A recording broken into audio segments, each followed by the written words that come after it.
Good evening, and welcome back to Cosmic Midnight.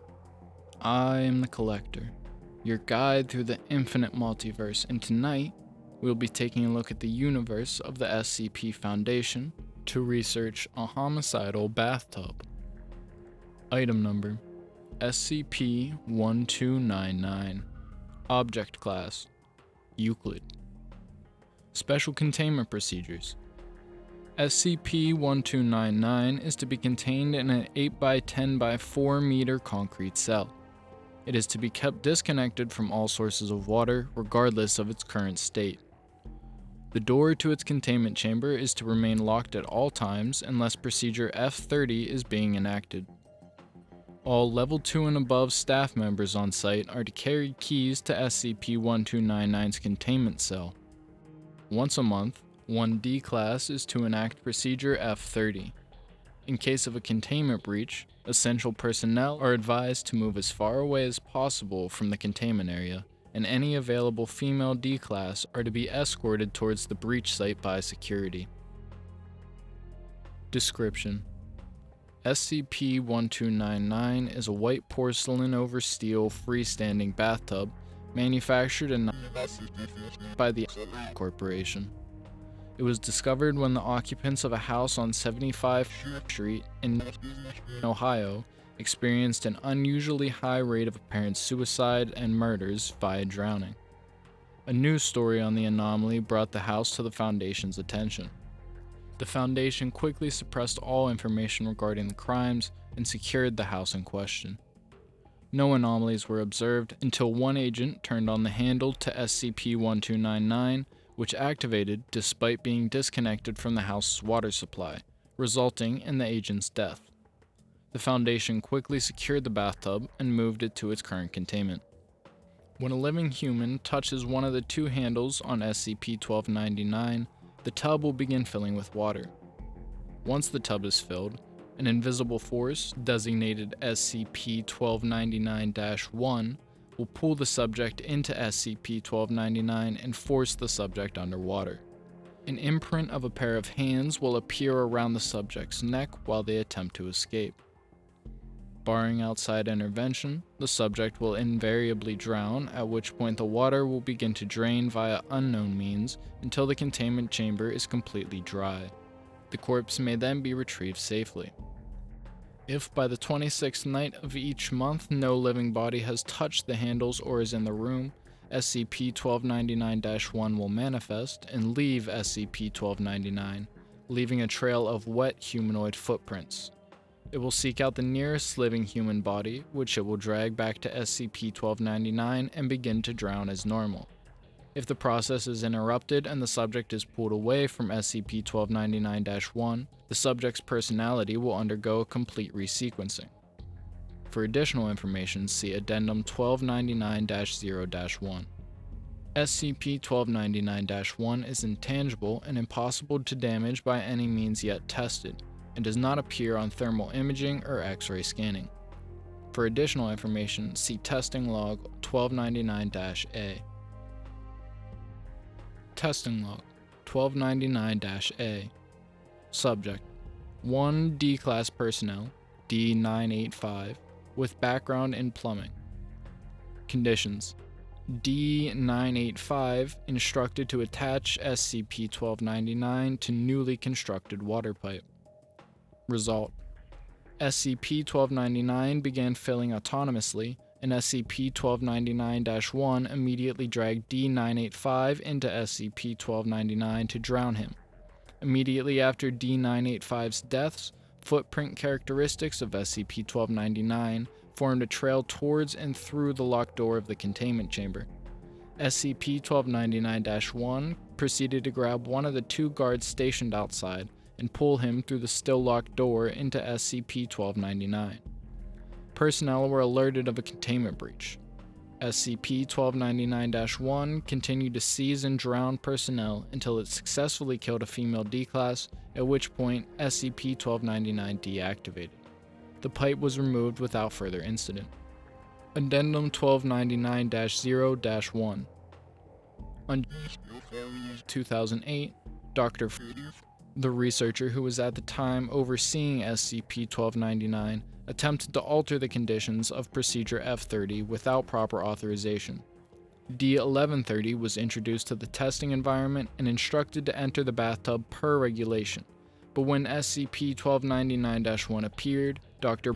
breached containment and attempted to pull the subject out of SCP-1299. After approximately 1 minute of struggle, the subject was removed from SCP-1299 and the instance of SCP-1299-1 disappeared. D-1130 seemed extremely distressed, asking where he was and insisting that he had just been in his house. Upon further examination and interview, D-1130 referred to himself as a female who had been killed by drowning 3 years ago in New York. Her boyfriend had been convicted of her murder, though the evidence was purely circumstantial. After gathering all available information, subject was terminated. For full logs, see interview 1299-A. 1 day later, a second D-class was used in Procedure F-30 to prevent a containment breach. Experiments are currently ongoing to determine the cause and results of this secondary effect. Testing log 1299-B. Subject: 2 D-class personnel, D-701 and D-803. Conditions: D-701 instructed to touch handle, then D-803 and D-701 both instructed to lie down inside SCP-1299. After 30 seconds, SCP-1299-1 appeared and attacked both subjects simultaneously. 3 guards pulled the subject from the water. Both subjects claimed to be a 25-year-old female whose husband killed her by drowning her in the bathtub. Each subject expressed extreme distress at the other's assertions. Both were able to recall intimate details of life. D-803 was terminated and D-701 was used as a subject for Procedure F-30.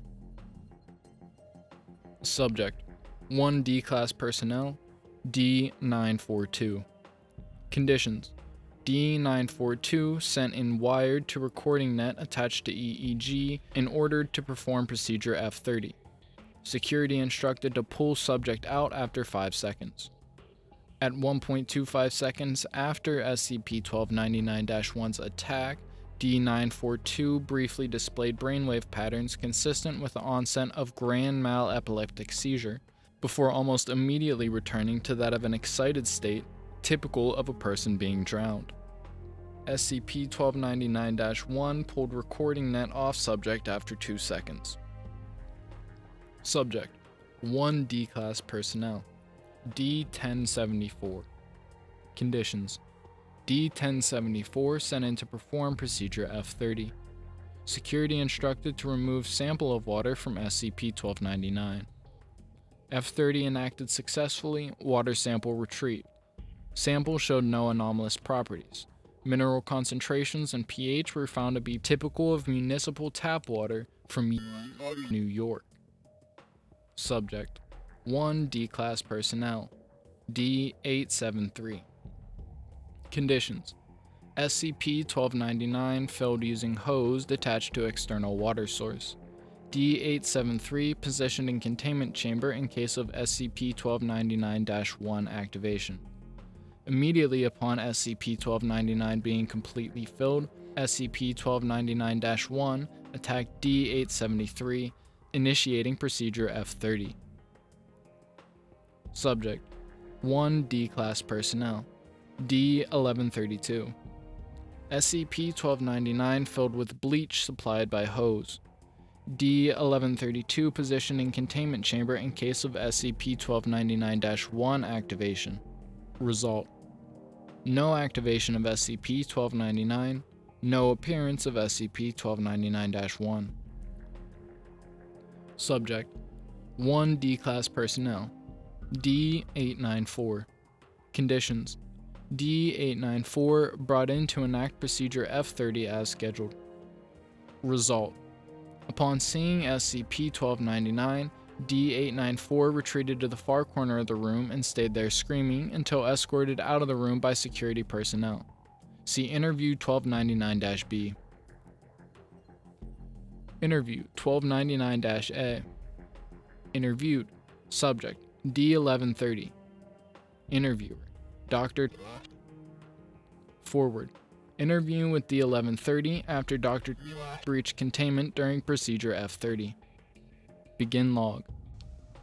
Where am I? You're in a hospital. You appear to have fallen and suffered brain trauma. Now, if you can focus, we need to know what your name is and the last thing that you remember. But a hospital? I was just in my house. I decided to take a bath. What was the date and time? January 14th, about 3:30 in the afternoon. Thank you. What happened next? Well, I went upstairs to use the bathroom and I don't know. It all happened so quick. D1130, what happened so quick? What was the last thing you remember? Please, I need to get out of here. He's gonna come. He's gonna come. He's gonna come. D1130 gets up and attempts to grab Dr. but is shot twice by Agent. End log. Closing statement. Subject's description was found to match the exact date and suspected time of the drowning of Sarah Lee by her boyfriend. Interview 1299-B. Forward. Interview with subject D894 after subject displayed familiarity with and fear of SCP-1299. Begin log. Hello, D894. You seem to have previous knowledge of SCP-1299. You fuckers should blow that thing up. That goddamn tub ruined my life, but nobody believes me. Nobody ever fucking believes me. Believes you about what, D894? Me and my wife had just bought a house in Kentucky, and the day after I moved in, the next damn day, I heard her screaming coming from upstairs. So I rush into the bathroom, and I see her thrashing in the tub. By the time I get to her, she's dead. So it turns out the neighbors also heard the screams and called the cops. Well, guess who gets the murder charges? But you guys have the tub now, which means you stopped it. So you can tell the world the truth. You can get me off this whole sentence. Thank you for your cooperation, D894. Your case will be attended to shortly. Thank you, Doctor. Thank you so much. Thank you. Thank you. End log. Closing statement. Subject given B-class amnestics and moved back to holding facilities. End of transmission.